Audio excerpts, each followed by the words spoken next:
I used to believe distance could fix anything. If something hurt, I left. If something asked too much, I moved on. If someone wanted more of me than I could give, I disappeared. And for a long time, it worked. At least, that's what I told myself. I moved cities 3 times in 10 years. Different apartments, different jobs, same silence at night. Each place felt temporary, even when I signed a lease that said otherwise.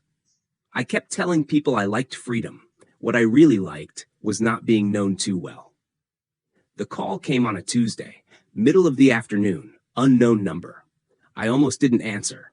"Is this Daniel?" a woman asked. "Yes," I said. "This is St. Mary's Hospital." The pause after that sentence was heavier than the words themselves.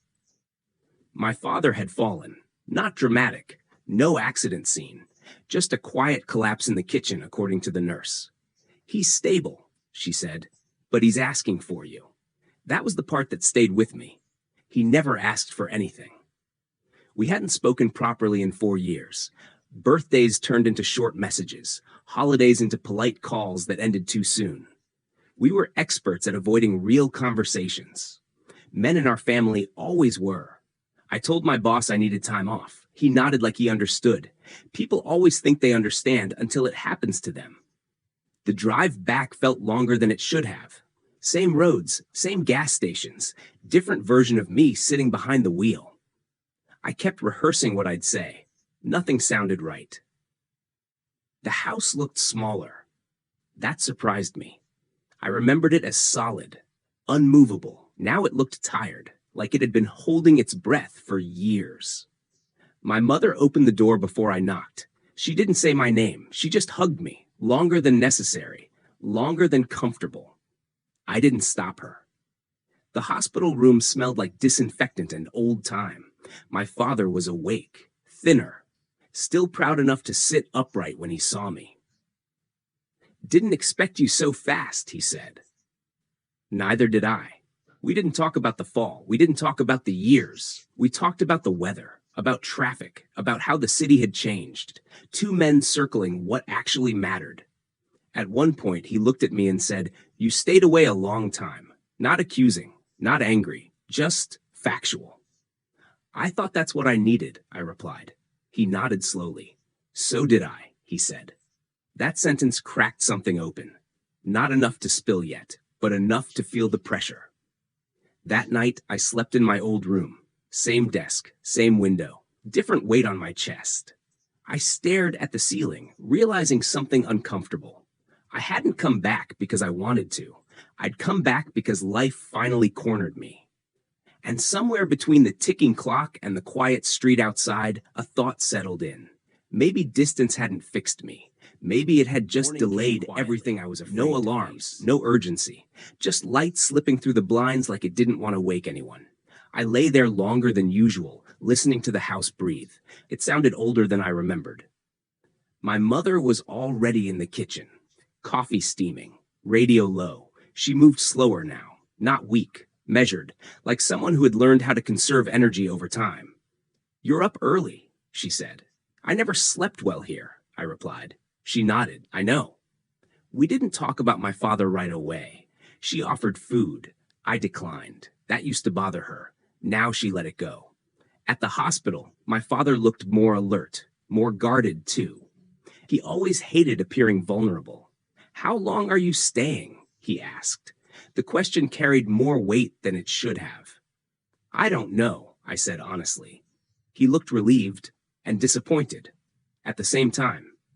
A doctor came in, words like monitoring, adjustments, recovery. Nothing dramatic, nothing urgent enough to force decisions. Those were always the hardest moments.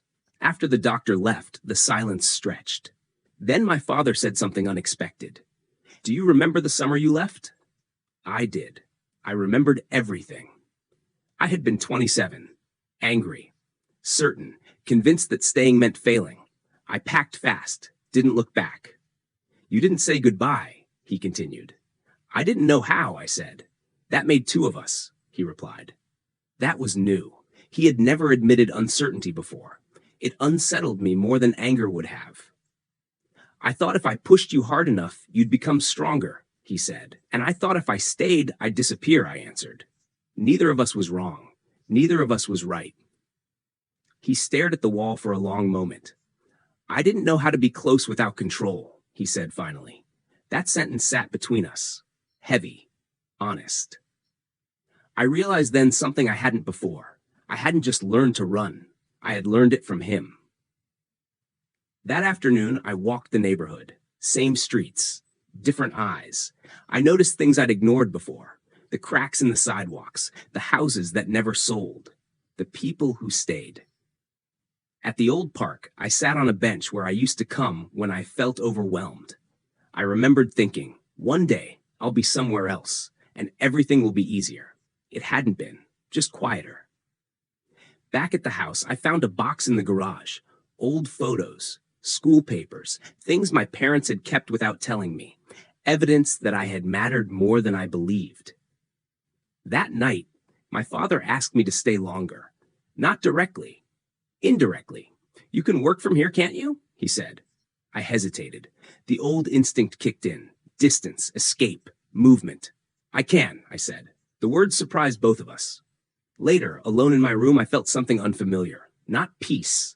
Not relief. Responsibility. I realized something uncomfortable. Leaving had always been easy for me. Staying was the part I'd never practiced. And for the first time, I wondered, what if the life I was running from was the one that could finally teach me how to Not the kind of quiet that feels empty, the kind that listens back. I woke up before dawn out of habit more than intention. The ceiling fan hummed softly. Nothing else moved. For the first time in years, I didn't feel the urge to check my phone. My father's room smelled faintly of antiseptic and old books. He was awake, staring at the window like he'd been doing that all night. Morning, I said. Morning, he replied. No tension this time, just presence. I've been thinking, he said. That used to scare me. Now it didn't. I spent most of my life believing providing was the same as being there, he continued. I was wrong. I sat down, didn't interrupt. When you left, he said, I told myself you were ungrateful. He exhaled. It was easier than admitting I didn't know how to reach you. Something in my chest tightened, not anger, recognition. I thought if I stayed angry long enough, it would turn into clarity, I said. It didn't. He nodded slowly. Anger's loud, he said, but it doesn't explain much. There was a pause. Then he looked at me, really looked. I'm proud of you, he said. Not for what I'd built, not for what I'd escaped. Just me. I didn't know how long I'd been waiting to hear that.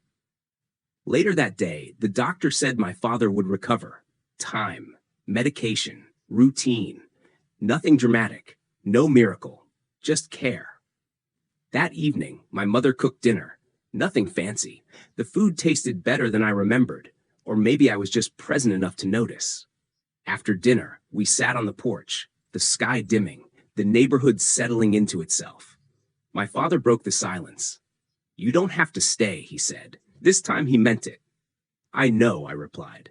That mattered too. I thought about my apartment, my routines, the version of myself that kept moving so nothing could catch up. I'll go back eventually, I said, but not yet. He nodded. No guilt, no pressure. That night, I lay in my old bed again, the ceiling unchanged, the memories softer. I realized something important. I hadn't come back to fix anything. I came back to understand it. In the days that followed, I helped where I could. Appointments, errands, quiet conversations. Nothing heroic, just consistent. One afternoon, I caught my reflection in the hallway mirror. I looked steadier. Not younger, not lighter, just less divided. Before I left again, my father stopped me at the door. I don't expect us to suddenly know how to talk, he said, but I'd like to keep trying. So would I replied, and I meant it.